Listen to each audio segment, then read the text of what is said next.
un podcast de Cooperativa.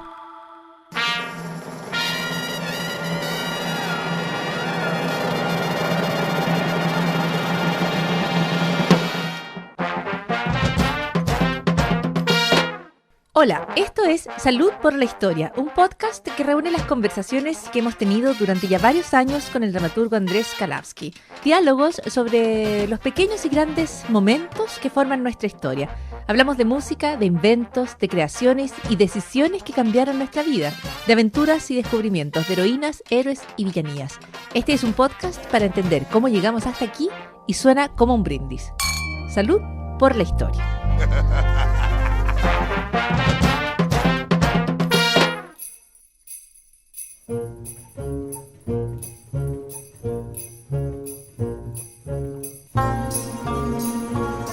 Y llegamos a un momento especial, tan especial porque vamos a iniciar una nueva serie de conversaciones junto a Andrés Kalavsky, siempre en su espacio habitual del podcast Salud por la Historia, también en la radio. ¿Cómo estás, Andrés? Aquí, de casualidad, pasaba por aquí.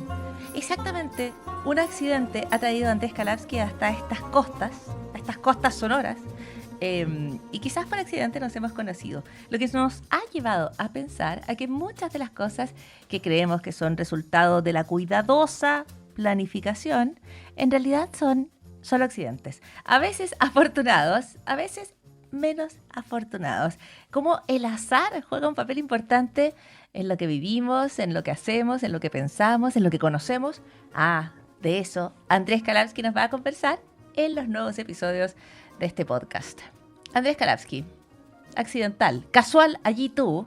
Hoy nos vamos a hablar, o vamos a conversar, y nos vas a contar de cómo se identificó que había rayos que podían atravesar la piel y entregar una fotografía de lo que somos por dentro. Claro, pero no como de tus emociones. No, porque mis emociones están a flor de piel, no necesitas... Cierto.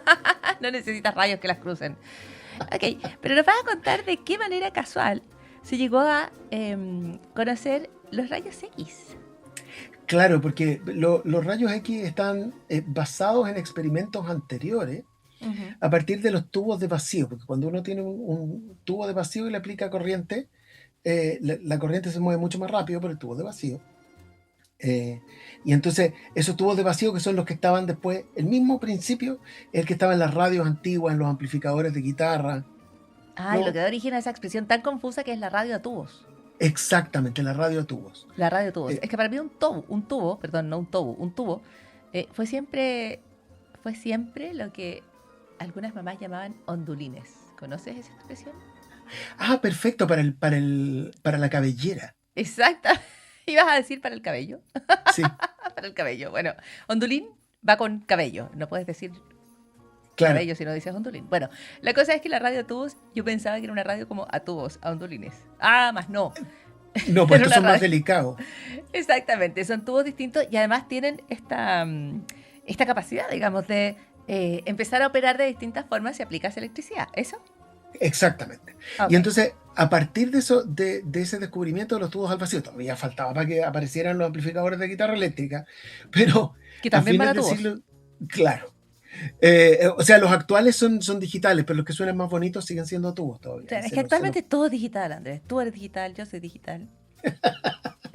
Tú estás hablando con una persona profundamente analógica. Muy bien. No, yo no decía de carácter. Yo decía que como todo es digital es como si uno fuera una proyección digital de uno mismo. Claro, sí. Que en cierta medida lo es. O sea, claro, probablemente la gente nos está escuchando a través de nuestras replicaciones digitales. Exactamente, réplicas digitales. Claro. Clones digitales, Andrés. Wow. Ok, pero volvamos a la radio tubo. O sea, a los tubos, perdón. Los tubos se usaban para distintas cosas. Entonces, una de las cosas que estaban pensando era qué pasa si le aplicamos, si hacemos pasar la luz, si hacemos pasar la corriente, si hacemos pasar a través de distintos gases, a través de distintas pantallas, ¿sí? Como qué pasa si filtramos las cosas. Okay. En eso se entretenían los físicos de fines del siglo XIX. Ya.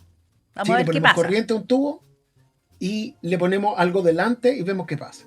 Ok, ese es, En- perdona, es como el concepto de la ciencia tipo dibujo animado, ¿no es claro? Vamos a ver qué pasa. completamente. Claro, entonces voy a agregar Exactamente. una gota de esto, a ver qué pasa. Exactamente. Ya, Sí, es como el principio del monstruo Milton, tal que cual. referencia tan antigua. Bueno, entonces O había una Frankenstein, más vez antigua todavía. un científico que se llama Wilhelm Conrad Röntgen que tomó estos tubos y quería investigar eh, lo que pasaba con lo que se llaman los rayos catódicos y le puso una pantalla que tenía una capa de platino y cianuro de bario eh, y le puso un cartón para que no pasara la luz, a ver qué pasaba. Y descubrió que había un resplandor verde mientras el tubo estaba prendido. Y tenía unas placas fotográficas y descubrió que las placas se exponían con ese resplandor verde tan débil a la vista, digamos. Las placas se exponían súper rápidamente. ¿Sí? Entonces dijo, qué Ok, raro, porque es una luz poco visible, pero expone la placa al tiro. pero Mm, deja como una huella, es como claro, altera deja la placa. huellas. Es como la canción de Joe Vasconcelos. Exactamente, exactamente. Ahora, a esta altura, don Wilhelm Conrad Röntgen ya tenía varias cosas, ¿no? Tenía la pantalla, tenía el cartón, tenía el tubo, tenía el cianuro, tenía... O sea, había armado como una buena Tenía un parafernalia. tinglado. Tenía todo un tinglado aquí, claro. Claro. ¿Qué le faltaba? Le faltaba una esposa. No, le Que, faltaba que, una mano. claro, le dijo, esposa, dame una mano. Exactamente, Entonces, necesitaba que alguien le diera una mano. Y la claro, que esposa le dio la tenía que mano. operar el mecanismo. Entonces le dijo a su esposa, mi amor, ¿puede poner la manito aquí mientras tanto? Qué valiente, ¿ah? Qué valiente ella. Sí, o a lo mejor no tenía tanta opción, no sabemos. Ojalá que haya sido el coraje. Yo no habría pasado la mano. Sí, uno dice, ay, Bajo dice ninguna mejor circunstancia. yo, pero Imagínate que el tubo. llegas tú, está Röntgen con toda esta parafernalia y te dice, oye, ¿puedes poner la mano aquí? Yo Párate ahí. jamás, yo jamás. Bueno, y entonces puso la mano ahí y gracias a esa mano es la primera radiografía que tenemos. Oh, Porque lo que descubrió fue esta radiación, ¿sí? Eh, esta energía que se emite, que es escasamente visible y que atraviesa los tejidos blandos más que los tejidos duros, los atraviesa según su densidad. Entonces, como hemos visto, si te has hecho alguna vez una radiografía de diente, la diferencia entre el diente y la carie es una diferencia de densidad, por eso se ven de sombras distintas.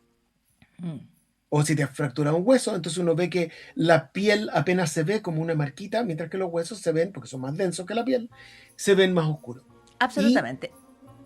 Perdón, y como la primera radiografía fue una radiografía de hueso, se descubrió al tiro que era súper útil para hacer esto.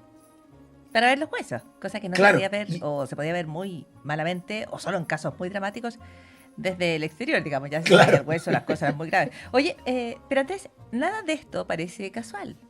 Es que todavía no hemos terminado, porque resulta que como era al tiro tan útil, Ujú. había un señor que era matemático, que tenía nombre como ¿cómo se llama? Como de dulce, que se llama Henri Poincaré, que ¿Eso el me año refiero el nombre de siguiente, dulce? sí tiene nombre como de queque. Ok, Eh, Juan Caré. Poincaré, matemático, que en 1896, al año siguiente, hace una charla para difundir este hallazgo, porque de nuevo era súper útil, en Francia. Ok. Y a esa charla va otro señor físico que se llama Henri Becquerel, Ujú. ¿sí? Puro Henri aquí, porque es como un chiste, como de... Ya.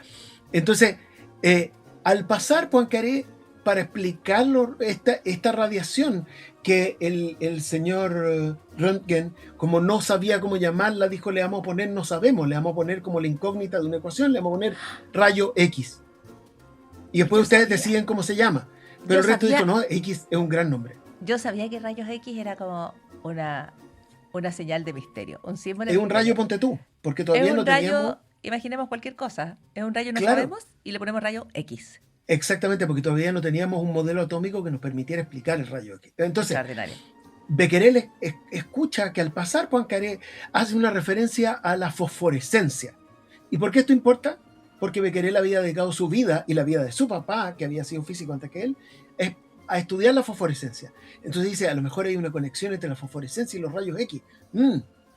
y se va a la casa a tratar de estudiar unas cosas con placas fotográficas, a ver si hay una conexión entre la fosforescencia y los rayos X, y dice, yo tengo unas sales de uranio, porque así eran las casas antes, la gente tenía sales de uranio por ahí. Así veo, y cianuro, y placa, y tubos catódicos, y tubos y rayos catódicos. ¿Y? Entonces quiere hacer un experimento con las sales de uranio y unas placas fotográficas, a ver qué pasa, a ver si puede replicar de alguna manera transformado el experimento de Röntgen.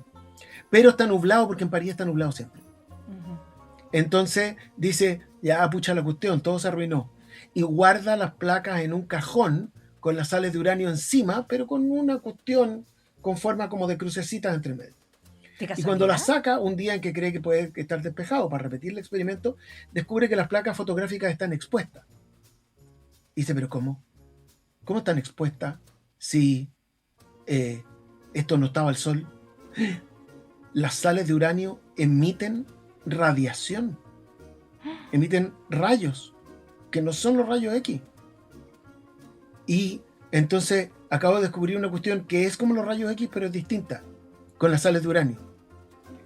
Y hace una charla sobre esto, y la gente le dice, ¡oh, qué fantástico, qué fantástico! Y él se dedica a otras cosas después, y nadie lo pesca mucho, salvo una señorita polaca que había viajado a Francia, porque en Polonia había tenido que estudiar en una universidad flotante, que se llamaba María Sklodowska, pero que en Francia le decían Marie, porque así son los franceses, y que estaba casada con un señor que se llamaba Pierre Curie.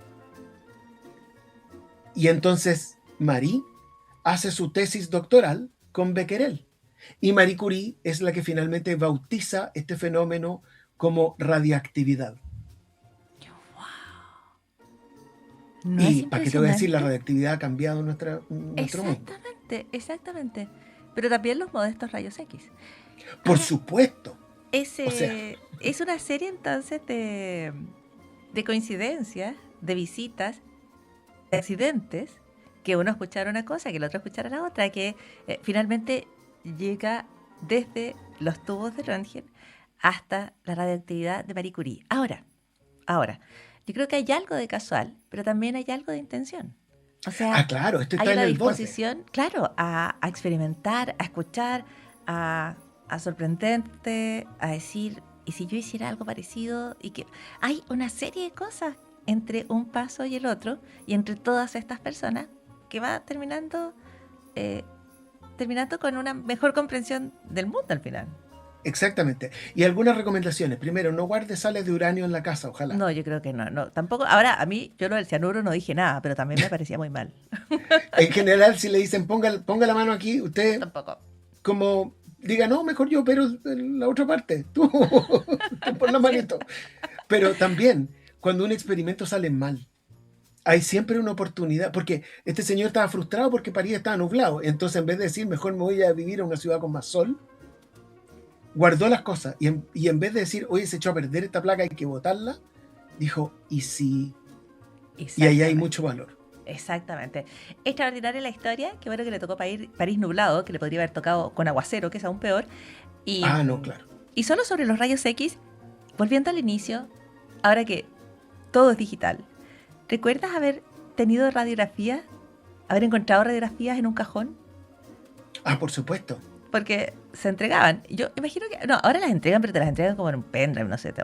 Están online. Te las mandan al correo. No te entregan Te mandan nada. un enlace al correo. Claro, pero hubo un momento en que uno podía, cualquier tarde, abrir un cajón y aparecía una radiografía. Y yo encontraba que era un tesoro. Era lo más extraordinario que había ocurrido. Es fascinante. Había la fotografía de una persona por dentro. Yo no pensaba que existía algo más extraordinario que eso. Bueno, porque claro, no todos tenemos las emociones a flor de piel, entonces a algunos hay que sacarle radiografía. Hay que tomar radiografía.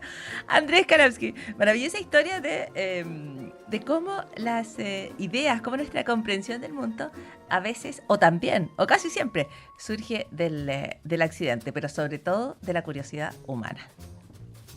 Muchísimas gracias. Chaito. Chao.